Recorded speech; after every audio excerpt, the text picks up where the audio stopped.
Olá, pessoal.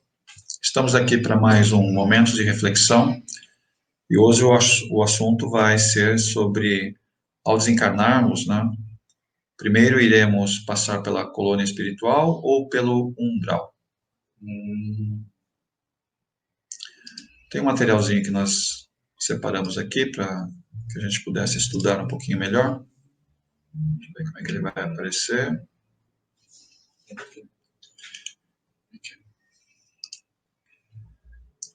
Pronto. Esse material a gente montou com base em alguns textos do livro Nosso Lar, Vivendo no Mundo dos Espíritos, tá? E a maioria de nós, né, costuma designar o umbral como sendo uma faixa de vibração, né? Pode ser assim muito densa, muito pesada, certo? Mas o nosso umbral ele tem vários níveis. E o próprio Cidade do Nosso Lar pertence ao umbral. Então podemos afirmar 100%, quando nós desencarnamos, nós vamos passar pelo umbral. E a grande dificuldade nossa é entender qual é a faixa que nós vamos estar vinculados. Tá? Só para vocês terem uma ideia, aqui é um desenho esquemático, né, que está dentro de um livro chamado Cidades Espirituais, tá? E mostra essa faixa 1 aqui, tá vendo que está aqui no desenho? Não sei se dá para ver, está bem aqui no meio, né? Bem no centro, né? Seria a crosta, né? A faixa 2, 3 e 4 são umbrais, são níveis do umbral. E o nosso lar está exatamente aonde? Na faixa 4, que seria uma das faixas mais elevadas do umbral. Da faixa 5 para frente, certo? Aí já não tem espírito ruim. E a gente não tem muito o que falar dessas áreas aí, porque são áreas muito evoluídas. Tá? Inclusive, a maioria das colônias, né, de uma maneira geral, fica tudo nessa faixa 4. Que a maioria das colônias estão todas aqui. Nós temos que nós chamamos também postos de socorro, né? Os postos de socorro, eles ficam na zona 3 e na zona 2. E os postos de vigília também, mas na zona 3. Zona 2 é só posto de socorro. Esses postos de socorro são como se fosse uma cidade espiritual, uma colônia, né? Só que bem menor, uma estrutura menor.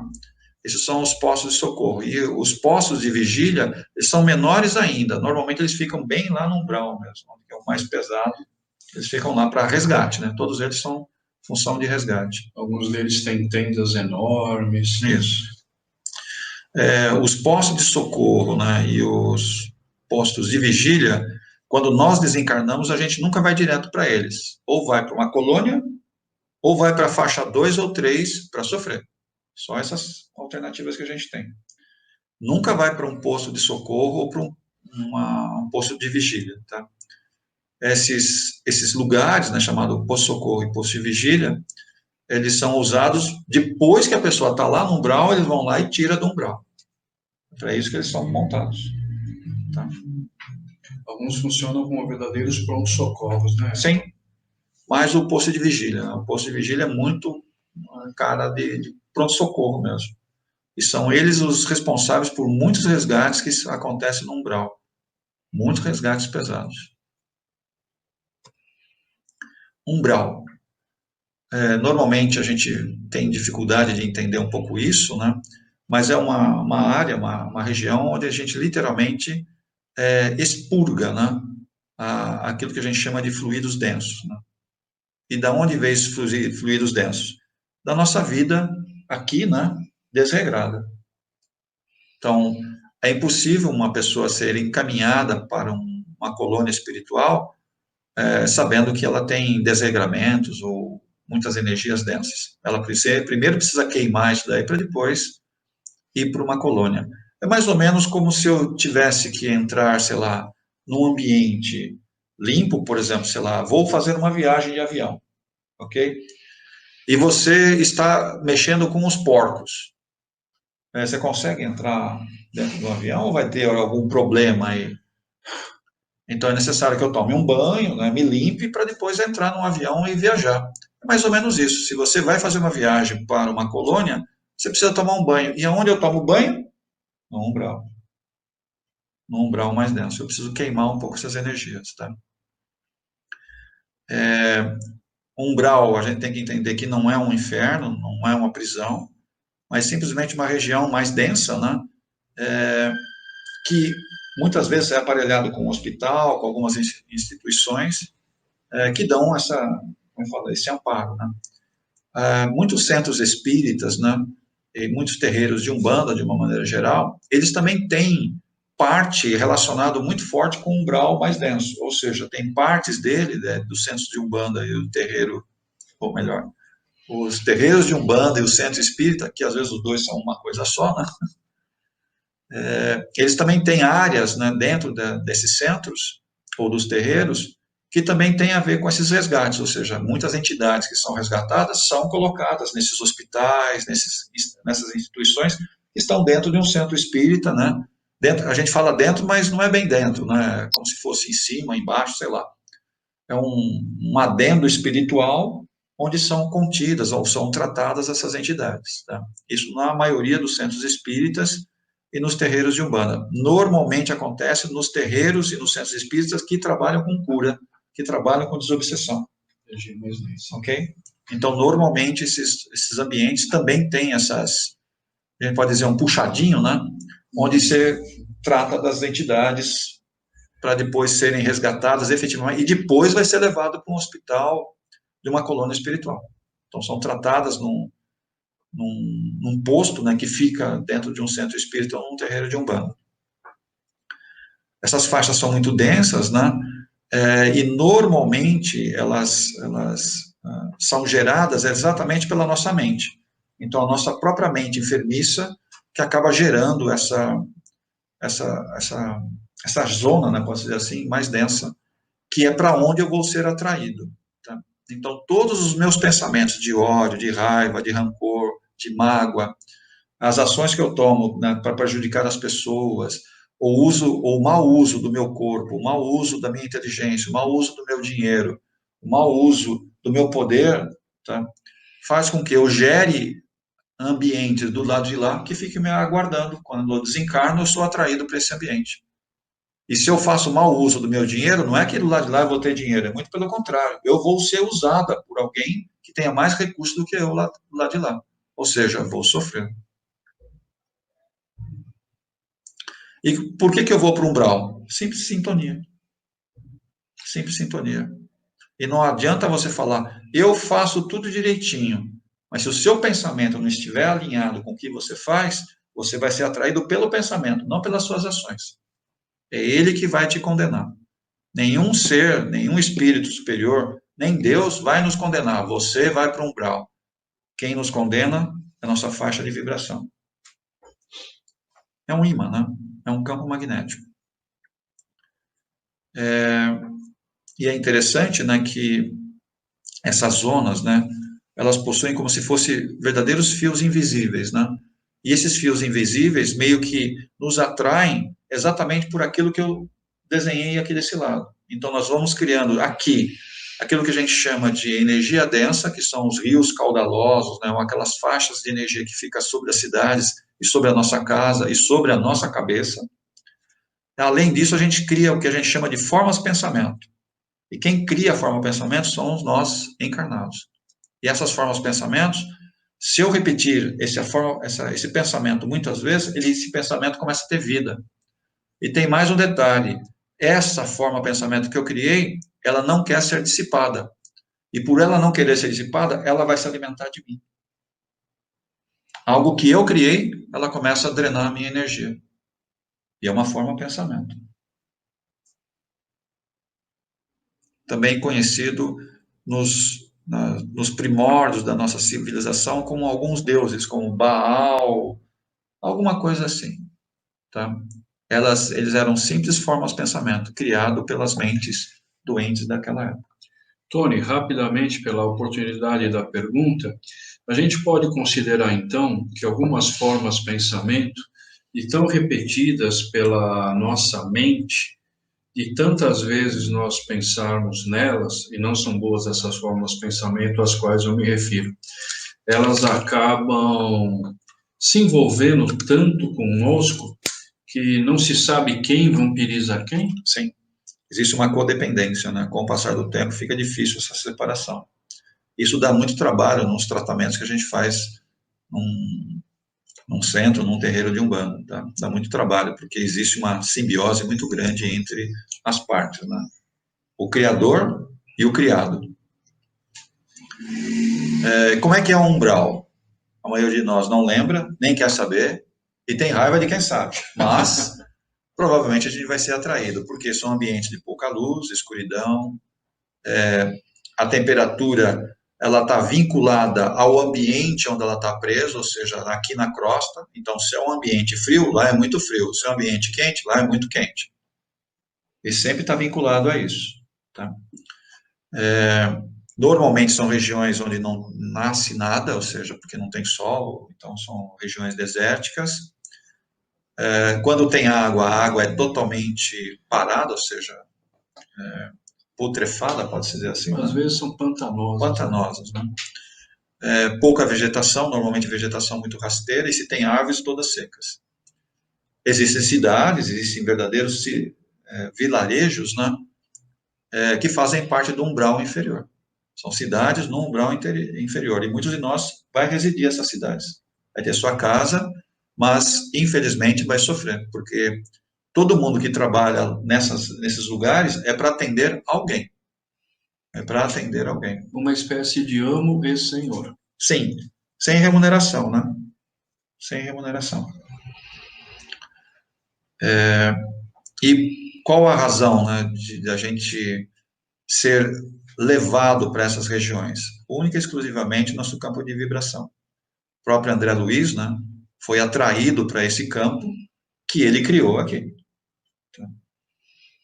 E é interessante, né, que essa criação ela é feita diariamente por nós. Nós criamos o tempo inteiro essas zonas, principalmente quando nós temos aquilo que a gente chama de vício. O vício gera do lado de lá um campo de vibração. E que tipo de vício? Pode ser os vícios materiais, como cigarro, álcool, drogas, comida em excesso, tá? Como também os vícios morais. Tá? Os vícios morais também vai nos carregar para lá. Tá? Que são vícios de conduta, de poder, de maledicência, certo? Isso também vai nos carregar para lá. Inclusive vícios que você esconde de todo mundo. Sim. Porque como o grau, o critério de seleção para ir para um umbral é o seu campo de vibração, você não tem como esconder o seu campo de vibração. Inclusive aqueles vícios mais pérfidos, mais, digamos, complicados, que ninguém sabe que você tem, você já exterioriza-os nos seus pensamentos, nas suas formas, pensamentos e por aí adiante. Então, qual seria a finalidade do umbral? Né? No livro Entre a Terra e o Céu, na página 173, exatamente para purgar, pode-se dizer assim, né? O nosso orgulho, a nossa vaidade, a nossa tirania, o nosso egoísmo, a nossa preguiça, a nossa crueldade, os nossos vícios, né? Todas as nossas perturbações e doenças, de uma maneira geral, tanto do corpo físico quanto espiritual, precisam ser queimados, tá? Então, depois do túmulo, nós vamos para o umbral. É como se nós estivéssemos sendo enterrados 2 vezes, dependendo da nossa vibração. E é lá, né, nesse umbral, que nós vamos esgotar os nossos fluidos densos, eliminar aqueles resíduos mentais, né, das nossas imperfeições, como egoísmo, vaidade, materialismo, remorso, ódio, raiva, vingança, vícios diversos. Sempre vai ser com socorro espiritual, por mais que nós sintamos, né, que a gente não vai ter socorro, mas vamos ter, mas alguns de nós não terá socorro também, porque não tem acesso. O que vai determinar se nós vamos ter méritos ou não é a nossa conduta no bem. Então, se realmente, né, eu não quero ir para um umbral, eu tenho que buscar o quê? A conduta no bem, tenho que buscar a reforma íntima, a prática da caridade e a vida reta e correta. Eliminados esses resíduos mentais, o espírito está pronto para aceitar a nova realidade que se apresenta, indo habitar colônias espirituais, ou seja, cidades do astral superior. Iremos todos para o umbral? Não necessariamente, igual André Luiz, sem dúvida. Tá? Quando encarnado, né, estava habituado a consumo de álcool, cigarros, exageros, né? Assim, ele fez com que o seu corpo ficasse denso e quando ele desencarnou, ele foi atraído para lá. Mesmo ele tendo uma mãe elevada, ou seja, uma mãe de luminosidade superior, nem essa mãe conseguiu resgatar ele, não tinha permissão, olha só. Os pronto-socorros funcionam? Sim, mas eles só recebem aqueles que têm méritos. Quem não tem, não vai para o pronto-socorro. Existe o desencarne assistido por amigos espirituais, tá? E nesse caso, a pessoa é socorrida e levada para um pronto-socorro, que existem na região umbralina. Colônias. Tudo de bom se a gente pudesse ser resgatado direto para uma colônia. Ela normalmente, né, ela é habitada, né, por espíritos que vieram do umbral, foram socorridos, né, depois de tratado. Então, toda a colônia, a grande maioria das pessoas que vivem numa colônia são pessoas oriundas, né, do umbral inferior. E é lógico que também tem espíritos superiores, mas é uma minoria mesmo. Não chega às vezes a 200, 300 espíritos superiores. O restante, tudo do umbral. Lógico que foi tratado tal, e hoje está bem diferente, tá? É uma cidade muito parecida com a nossa. Lógico que não tem poluição, não tem problema de trânsito, certo? Não tem problemas relacionados à infraestrutura, distribuição, locomoção, nada disso tem de problema lá. Mas tem ruas, tem casas, prédios, ônibus, tem até departamentos, conhecidos como ministérios, tá? Tem até Ministério da Economia lá, só que não chama de economia, né? Tem pessoal que cuida da reencarnação, da comunicação, ou seja, tudo que nós temos aqui tem lá muito melhorado. Além das colônias espirituais, como a gente havia mencionado, nós temos os postos de socorro, que também são mini colônias, podemos dizer assim, que fica lá num umbral mais denso. E além disso, nós temos aquilo que a gente chama de posto de vigília, né? Também conhecido como casa transitória ou rotatória. Esses postos de vigília, eles não são fixos, eles ficam meio que andando, eles ficam um tempo no lugar, quando está muito pesado, eles são movidos para outro. Tá? E naquele ambiente é feita uma grande descarga com raios, com chuvas torrenciais. E todos eles são postos de atendimento, ou seja, de resgate. Existem resgates que são feitos direto para a colônia? Sim, mas precisa ser executado por alguém de luz, né, algum espírito de luz, ou por algum familiar que já esteja desencarnado há algum tempo e possua alguma elevação espiritual. É muito interessante que a nossa ida para uma colônia somente se processa se o convite, se é feito o convite, né, por alguém que já esteja na colônia. Então, não dá para falar, eu vou para a colônia. Não, você só entra lá se alguém convidar você. Então, eu tenho que achar alguém que esteja na colônia, para que ele me resgate. Se isso não ocorrer, eu não serei levado para uma colônia. Sempre eu preciso de um tutor na colônia. Colônia só se entra se alguém permitir. Alguém tem que pedir para você ser levado para lá. Mas mesmo pedindo, precisa ser feito uma depuração nas energias para que a gente consiga ir para uma colônia. E normalmente, né, para que a gente consiga ir para essa colônia, né, a gente tem que ter, primeiro, o controle das emoções, com resiliência, não revidar as ofensas, perdoar, controle do orgulho, com humildade, e controle do egoísmo, com caridade. Aí a gente vai para a colônia. Bom, simples. É simples, mas talvez não tão rápido, né? Vai demorar um pouquinho. Com isso, acho que já deu para ter uma ideia se a gente está habilitado ou não para ir para uma colônia. Acho que nós nos veremos em um outro ambiente, talvez um pouco mais denso, tá? E vamos ver o que acontece. Até a próxima vez.